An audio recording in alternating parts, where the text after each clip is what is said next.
Hey guys, Rich here with Brotherhood Reviews, and oh, I'm here to talk to you guys about chapter 1038 of One Piece, and Kid and Big Mom.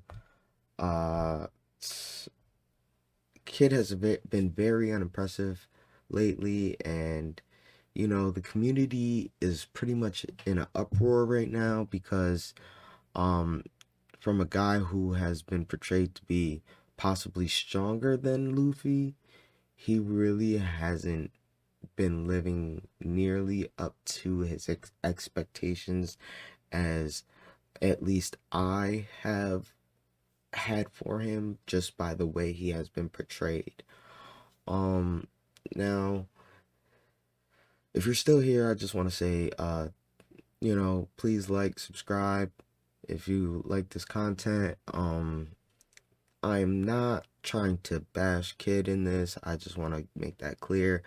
I'm just from making an observation before I get some people who actually like Kid and start putting hate comments down there. But I just want to say, I want to shout out to Law, because honestly, we from the angle Law was, we couldn't really tell if he was unconscious or not. We know he was laying on the ground, he couldn't move.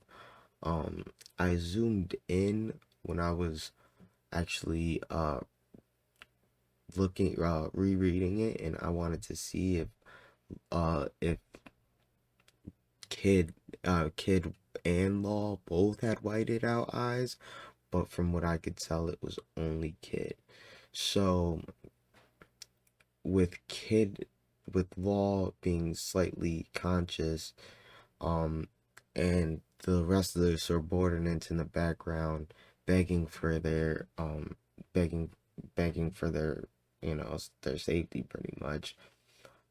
Big Mom really impresses me when she says to them, this is a battlefield. Like, pretty much, what did you expect to happen when they come across a powerful opponent? Like, I'm not gonna show mercy to my enemies. And it really brings more to her character, because a lot of people say that she's just like a gag, you know what I mean? And yes, with Frankie hitting her with the motorcycle and making her tumble and stuff like that, she is being used, as a little bit of comic relief.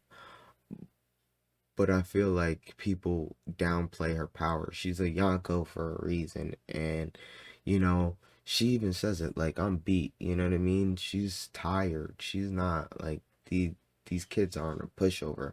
She just then it doesn't feel like they have what it takes to take her out. Um, and then Law saves the day because she's in her head and she's like, all right, it's time for me to get back to the rooftop. And then she's sitting there thinking like, oh, I haven't heard Kaido's battle victory cry yet, so therefore he might still be going on with it. The fight, I can't she can't believe that Straw Hat's really giving him that much trouble. And then Law comes in with the save, and I wanna explain the Kroom real quick, because I feel like a lot of people don't know how his sword was extended like that. From what it looked like in the panel, which he, as we see Kroom, he was able to coat his blade, but also me with Kroom, I think he's able to extend it. You know what I mean? So like, it's stretching his blade out and expanding it so it could get bigger.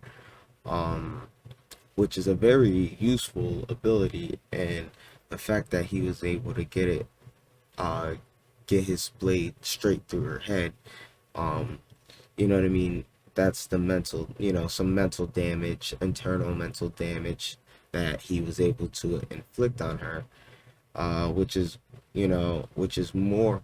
I just feel like we're able to visibly see more damage that Law is able to produce than Kid.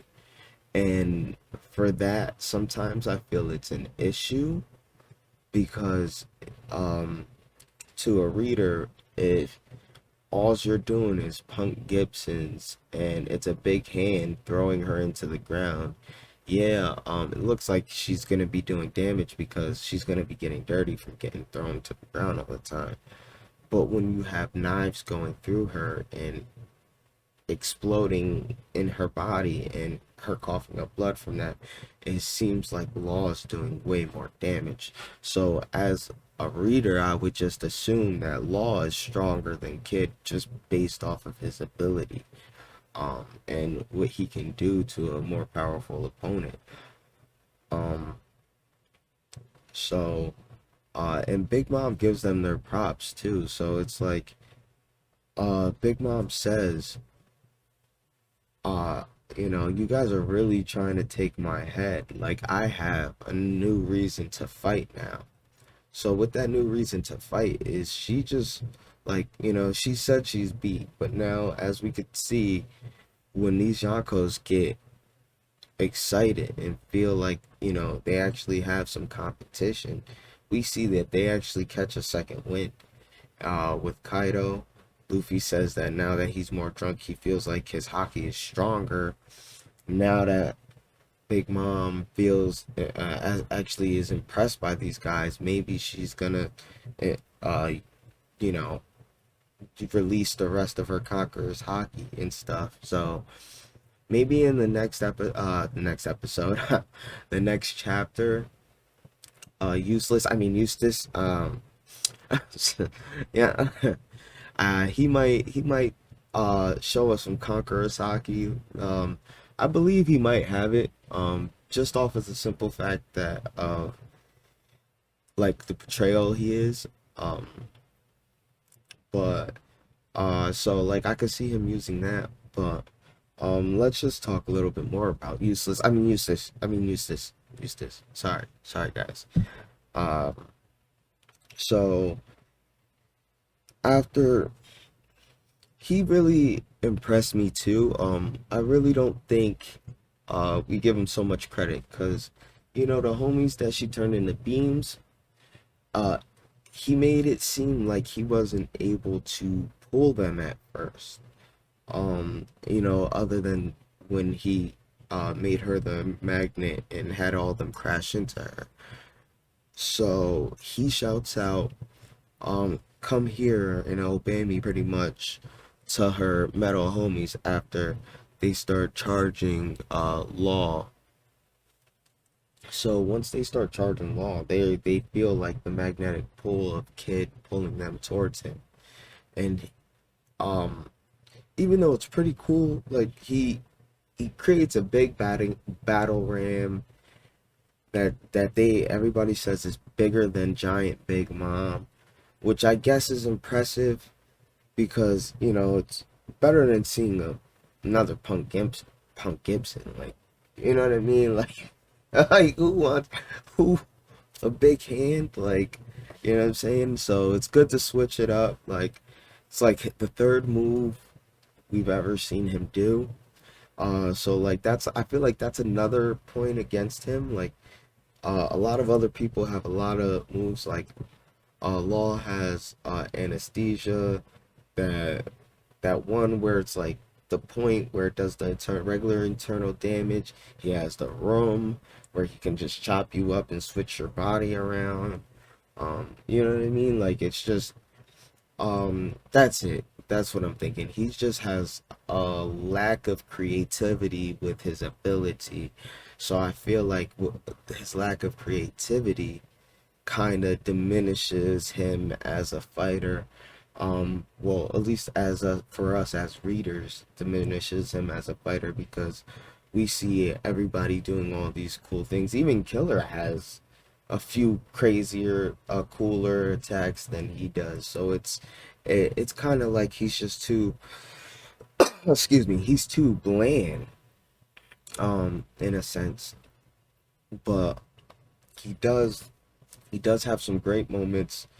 Um, he does have a great moment right here where he says that, I'm about to read it off for you guys. I bet you anything Kaido is reaching his limits up there. If you give it long enough, even mountains can be worn down by rain. They say you emperors are invincible. What a joke. There's no such thing. So, like, for him to say something as moving as that, um, it's very impressive. So you feel like he has another wind in him. And I just can't wait to see that. But I'm gonna end it here. Thank you guys. If you like the content I'm bringing you, please subscribe. I'm also, once I hit 1,000 subscribers, I'm giving away a free manga and comic, so stay tuned for that. Subscribe, put your write your name, comment that you're a new subscriber, and I'll shout you out in my next video. Thank you guys. Have a good one.